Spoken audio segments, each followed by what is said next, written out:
बिस्मिल्लाहिर्रहमानिर्रहीम। हुज़ैफ़ा's किचन में सबका वेलकम है। आज मैं लेके आई हूँ आप लोगों के लिए बहुत मज़े की और घर में जो है वो दाल के प्याज के करेले भरे हुए।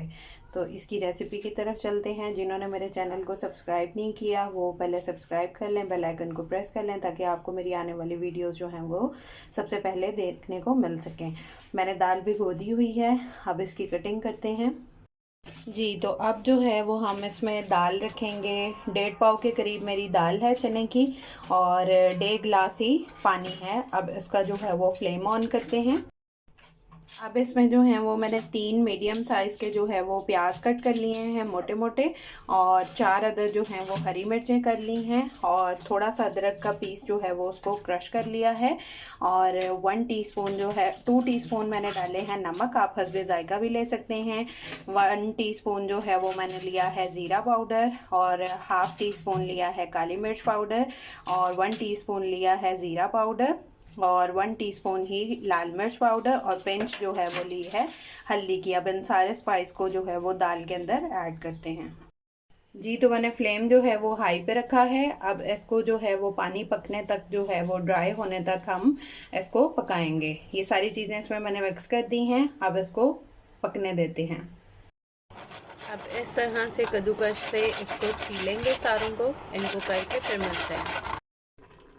जी तो अब इसमें जो है वो चम्मच हिलाते हैं। पानी ऑलमोस्ट ड्राई हो गया है। अब दाल के पकने तक, गलने तक जो है वो इसका वेट करेंगे। जी तो ये मैंने जो है वो करेले छील लिए हैं। अब इसमें हम ऐड करेंगे नमक है तकरीबन 6 टेबल स्पून, ठीक है, और 6 टी स्पून है वो चीनी, और 2 टेबल स्पून जो है वो है हल्दी। अब ये सारा इसमें ऐड करके इसको मसलेंगे और 15 to 10 मिनट जो है वो इसको रख देंगे लगा के। ये पानी हमारा इसका ड्राई हो चुका है, मैंने फ्लेम को ऑफ कर दिया है। अब इसको चॉप कर लेंगे ताकि दाल जो है वो उसकी फिनिशिंग हो जाए। तो मैंने ये पेस्ट रेडी कर लिया है, ठीक है, और 6 जो हैं वो मैंने स्मॉल साइज़ में प्याज जो हैं वो बारीक कट कर लिए हैं, और 4 टमाटर जो हैं वो इस तरह से छोटे छोटे चंक्स उसके कट कर लिए हैं। अब इस तरह से जो है वो हम इसको पील करेंगे, इसका गूदा जो है वो रिमूव करेंगे। इस तरह से इसका जो है वो काट के, आगे से मुंह जो है वो इसका काट के, उसको जो है वेस्ट नहीं करना, वो इसको यूज़ करेंगे हम। और इस तरह से पीलर की हेल्प से जो है वो हम इसका गूदा रिमूव कर देंगे, और सारों को करके फिर मिलती हूँ। जी तो अब मैंने जो है ये पानी रखा है सॉसपैन में, तकरीबन हाफ का जो है वो सॉसपैन किया है। अब इसके अंदर हम अपने सारे करेले जो हैं वो इसको डाल के उसको अच्छी तरह निचोड़ के स्ट्रेन करके और फिर उसको दाल में भरेंगे। ये टोटका इसलिए है कि इससे करवाहट ख़त्म हो जाती है। तो ये मेरी अम्मी के स्टाइल के हैं, तो ये मेरी अम्मी का ही टोटका है, तो आप लोग भी अप्लाई कीजिएगा और लाजमी अपना बताइएगा। अब मैंने 2.5 कप जो है वो कुकिंग ऑयल लिया है। अब इसमें हम अपने करेले जो हैं वो फ्राई करेंगे। अब हम प्याज फ्राई करेंगे उसी कुकिंग ऑयल में। ये 2 से 3 मिनट गर्म पानी में जो है वो इसको करके और फिर स्ट्रेन कर लेंगे। अब इस तरह एक एक करेला जो है वो उसका पानी हम रिमूव करेंगे और फिर इसको भरेंगे।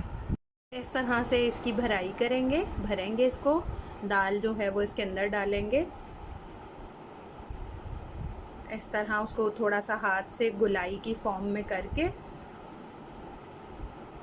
और दाल जो आपको हार्ड लग रही हो उसको थोड़ा सा हाथ से मसल के, और फिर इस तरह से हम सारे करेले भर लेंगे। जी तो हमारा जो है अभी हमने भर लिए हैं दाल के, और अब इनको जो है वो फ्राई करेंगे हल्के हल्के लाइट ब्राउन।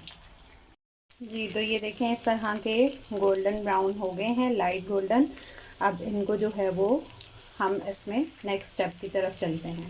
अब इसमें हम अपने जो प्याज हमने कट किए थे वो डाल देंगे, और इसकी 2 से 3 सेकंड जो है वो 30 सेकंड भुनाई करेंगे। अब इसके साथ ही जो प्याज हमने फ्राई किया था वो भी इसमें ऐड कर देंगे, और इन दोनों चीज़ों को 30 सेकंड जो है वो हम इसकी भुनाई करेंगे।